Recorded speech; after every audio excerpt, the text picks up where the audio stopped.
Welcome to the deep dive. Today we're digging into something pretty interesting. Bitcoin versus gold. Specifically, why some argue Bitcoin is, well, a better store of value in today's world. We've got some material making that case, basically saying digital code might actually edge out physical metal now. So our mission here is to really unpack those arguments. Why might Bitcoin be more suited for how finance works today? Yeah, it's fascinating. And what jumps out right away from the source is how it frames everything around, how these assets actually work in a digital age. Like, take portability. That's a really clear difference. Okay, right. Let's start there. The source points out Bitcoin transfers are, well, practically instant. Global, 247, no middleman needed.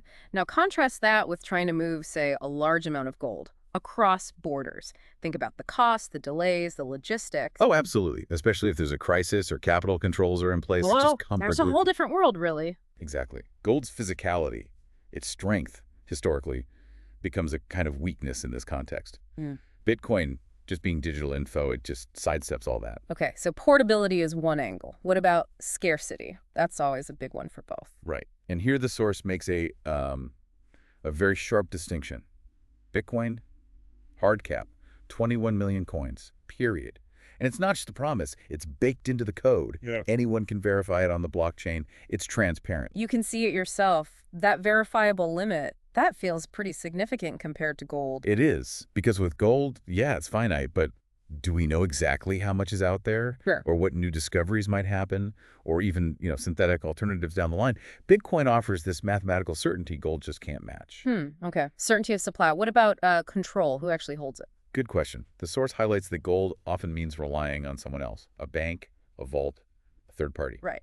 You need to trust them. Exactly. Bitcoin flips that. Self-custody is key. You hold your private keys, you control your Bitcoin. End of story. Plus, the network itself is decentralized. You mentioned nodes earlier. Yeah, the source cited, what, over 20,000 nodes globally? Right. Constantly checking and verifying transactions. No single point of failure, no central authority needed to approve things. It's a distributed trust system. So less reliance on intermediaries, more individual control. That's a major shift. Definitely. And then it gets even more, techie. Programmability. Okay, so gold is, well, it's gold. It sits there. Bitcoin can do more. Precisely. It can interact with smart contracts, automated agreements. It works with layer 2 networks for faster payments, decentralized apps.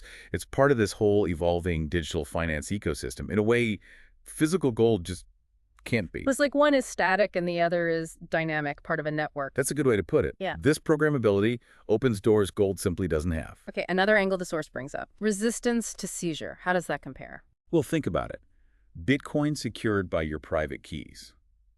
It's incredibly hard for anyone, authorities included, to just take it without your cooperation.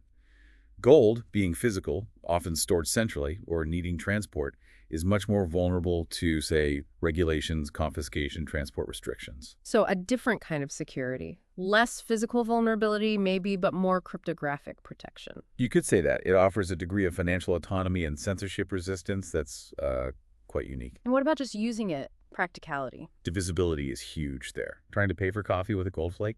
Impractical. Yeah, probably not. But Bitcoin, Yeah. It divides down to 100 millionth of a coin, a Satoshi. So microtransactions, Yeah. sending small amounts, it's easy. Makes it way more accessible. Opens it up for everyday use cases, potentially. Potentially, yes. And that ties into the last point the source mentions. The network itself is growing. It's not just being held as an asset. Things like the Lightning Network are enabling faster, cheaper payments. DeFi is being built on it. It's evolving. It's becoming more than just digital gold. It's a platform, too.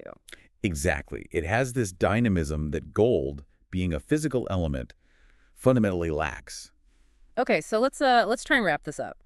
The core arguments from the source seem to be Bitcoin's way more portable, its scarcity is mathematically verifiable and transparent. Right, you've got decentralized control through self-custody and the node network. It's programmable, integrating with new tech. It's harder to seize without consent. Incredibly divisible for actual use, and the whole network is growing beyond just storing value. So the takeaway isn't that gold is worthless, but that Bitcoin seems, well, purpose-built for a digital networked economy in ways gold isn't. Precisely.